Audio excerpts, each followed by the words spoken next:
Hi అండి, welcome back to tasty homemade dishes and all in. నేను మీ శ్రావణి. కొత్తగా నా ఛానల్ ఎవరైనా చూసినట్టయితే సబ్స్క్రైబ్ చేసుకొని పక్కనే ఉన్న బెల్ ఐకాన్ని ఆల్ క్లిక్ చేయడం మాత్రం మర్చిపోకండి. ఈరోజు రెసిపీ వచ్చి చికెన్ ఫ్రై అండి. మనం టేస్టీగా చాలా ఈజీగా ఎలా రెడీ చేసుకోవాలో చూద్దాం. ముందుగా స్టవ్ మీద ఒక కడాయి పెట్టుకొని అందులో 1 కప్పు ఆయిల్ పోసుకోవాలి. ఆయిల్ వేడెక్కాక 1/2 కప్పు తరిగిన పచ్చిమిర్చి, 1 కప్పు తరిగిన ఉల్లిపాయలు వేసుకొని మగ్గించుకోవాలి. ఇలా ఫ్రై అయిన తర్వాత 2 టీ స్పూన్ అల్లం వెల్లుల్లి పేస్ట్ వేసుకొని కలుపుకోవాలి.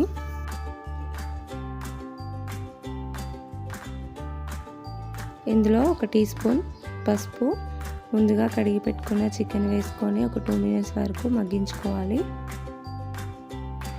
నేను ఇక్కడ కేజీ చికెన్తో చేస్తున్నానండి.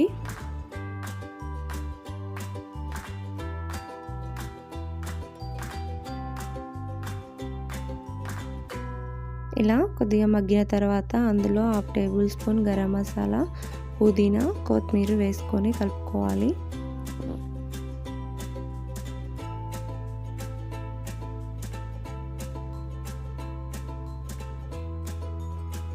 చికెన్లో నేను వాటర్ యాడ్ చేయట్లేదండి. ఆల్రెడీ చికెన్లో వాటర్ ఉంటాయి కాబట్టి అవి మగ్గేంత వరకు మనం వేపుకోవాలి.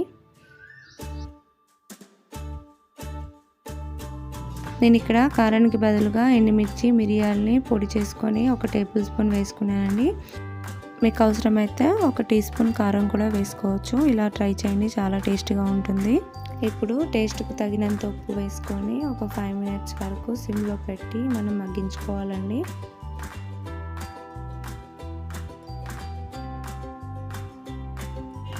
5 మినిట్స్ తర్వాత మనకి ఇలా అవుతుందండి. దాన్ని మళ్ళీ ఒకసారి కలుపుకొని ఒక 2-3 మినిట్స్ వరకు మగ్గించుకోవాలి.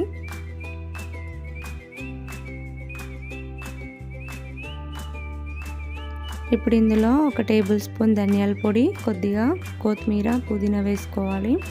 ఒక 2 మినిట్స్ వరకు సిమ్లో పెట్టి ఫ్రై చేసుకోవాలి. 2 మినిట్స్ తర్వాత ఒక పీస్ తీసుకొని ఉడికిందా లేదా చెక్ చేసుకోవాలి. ఇది పర్ఫెక్ట్గా ఉడికిపోయిందండి. ఇప్పుడు దీంట్లో కొంచెం పుదీనా, కొత్తిమీర వేసుకొని స్టవ్ ఆఫ్ చేసుకోవాలి. అంతేనండి, మనకు చికెన్ ఫ్రై రెడీ అయిపోయింది. నేను ఇందులో కారం యూజ్ చేయలేదండి. ఇలా డిఫరెంట్గా ట్రై చేశాను. టేస్ట్ చాలా బాగుందండి. చాలా స్పైసీగా, టేస్టీగా ఉంది. మీరు కూడా తప్పకుండా ట్రై చేసి ఎలా వచ్చిందో కామెంట్ బాక్స్లో చెప్పడం మాత్రం మర్చిపోకండి. ఈ స్పైసీ చికెన్ మీకు నచ్చినట్టయితే లైక్ చేయండి, షేర్ చేయండి, సబ్స్క్రైబ్ చేసుకోవడం మాత్రం మర్చిపోకండి. Thank you for watching.